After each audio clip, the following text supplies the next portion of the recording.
Bismillahirrahmanirrahim, saya Gania Hoirunisa dan teman saya Fikri Fadilah akan menjelaskan tentang Khalifah-Khalifah Bani Umayyah yang terkenal.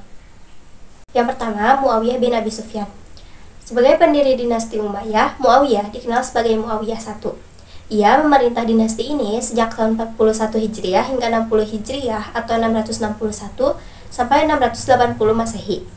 Beberapa kebijakan besar yang telah dilakukannya dan dikenal luas adalah sebagai berikut. Yang pertama yaitu membentuk departemen dan duta yang bertugas menyiapkan beberapa sahabat utama untuk diutus ke berbagai wilayah di dunia. Tujuannya untuk memperkenalkan Islam ke penjuru dunia.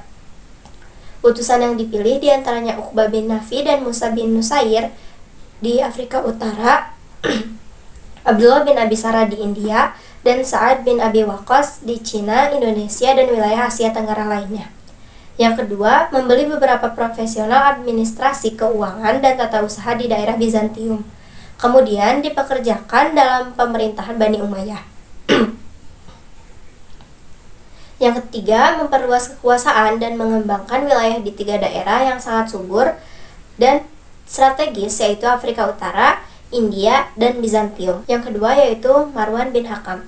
Khalifah Marwan bin Hakam adalah seorang yang bijaksana. Beliau dikenal sebagai pribadi yang berpikiran tajam, fasih berbicara, dan sangat berani. Ia ahli dalam pembacaan Al-Quran dan banyak meriwayatkan hadis dari para sahabat Rasulullah yang terkenal, terutama dari Umar bin Khattab dan Utsman bin Affan. Marwan bin Hakam berjasa dalam menertibkan alat-alat takaran dan timbangan. Marwan bin Hakam juga berhasil menciptakan mata uang sebagai alat jual beli. Pada masa Bani Umayyah, Marwan bin Hakam adalah khalifah yang berani memberantas para pemberontak dengan cara yang keras dan tegas.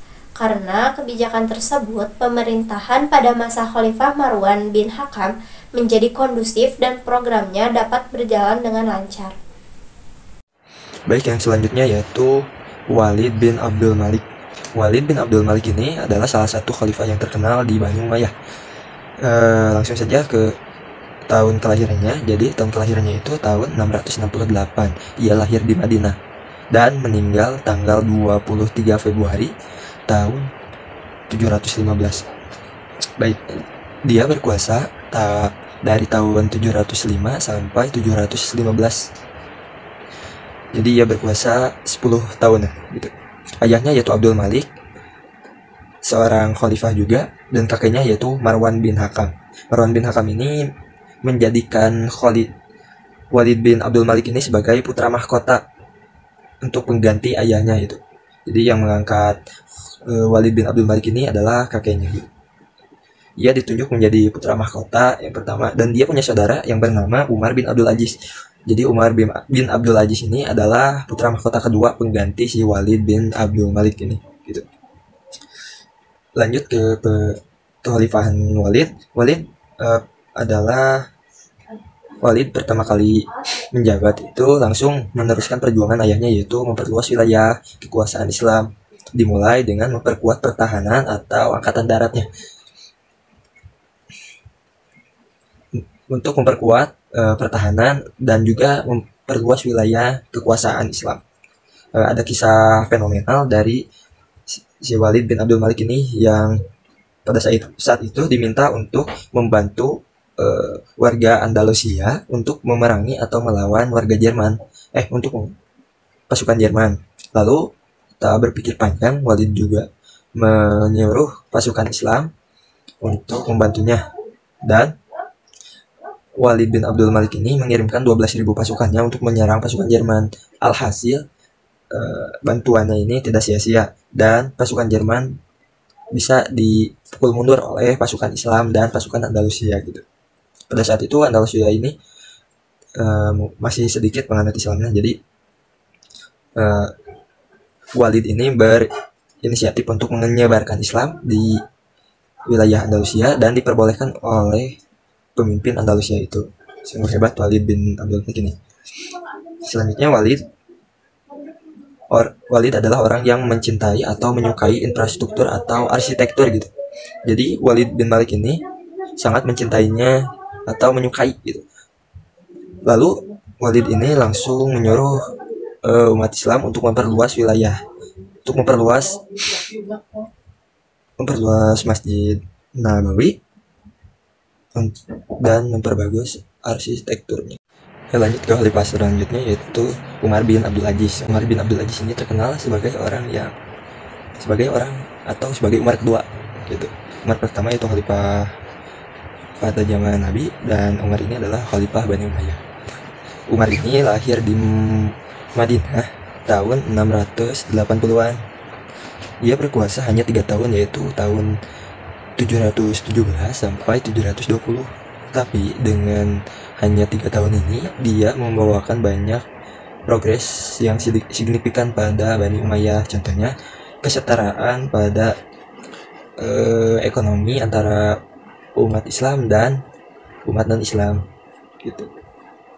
Dengan hanya sebentar, Umar bin Abdul Aziz ini bisa diterima oleh bahkan masyarakat di Persia dan di Mesir. Bahkan wilayah kekuasaan Bani Umayyahnya itu lebih luas lagi dibandingkan pendahulu-pendahulunya gitu. Dengan kesetaraan ekonomi antara warga atau masyarakat Islam dan non-Islam ini, kita dapat berkaca pada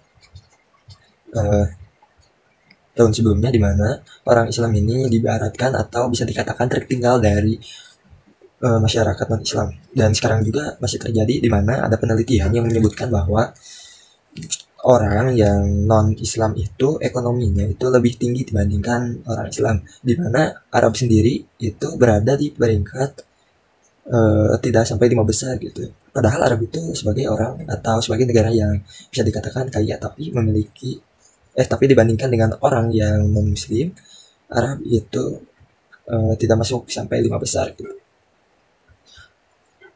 Adapun prestasi dari Umar bin Abdul Aziz itu, yang pertama, jabatan itu ditawarkan dahulu kepada masyarakatnya dibandingkan dipilih sendiri. Jadi Umar bin Abdul Aziz ini tidak terpaku pada demokrasi gitu. Kedua yaitu kepemimpinan agama, mementingkan agama dibanding politik gitu. Yang ketiga yaitu meningkatkan persatuan umat Islam dibandingkan golongan. Jadi persatuan Islamnya itu dijunjung tinggi dibandingkan, bisa dikatakan circle mereka gitu. Dan selanjutnya yaitu dakwah yang damai tanpa paksaan. Ya, kita sudah tahu ya bahwa masuk Islam itu harus sukarela tanpa dipaksa. Yang selanjutnya adil pada semua pihak. Adil di sini menempatkan sesuatu pada tempatnya gitu. Selanjutnya yaitu sopan dan santun dan dalam bertutur kata. Ya, kita sudah tahu ya, atau sering mendengar berbahasa adab lebih tinggi daripada ilmu. Jadi sopan santun itu sangat dijunjung tinggi pada masa Umar bin Abdul Aziz gitu. Selanjutnya yaitu mementingkan umum dibandingkan pribadi. Jadi Umar bin Abdul Aziz ini tidak mementingkan diri sendiri, tapi lebih mementingkan masyarakatnya yang lebih membutuhkan gitu. Selanjutnya yaitu membuka forum bertanya soal agama, hukum, sosial, bahkan filsafat.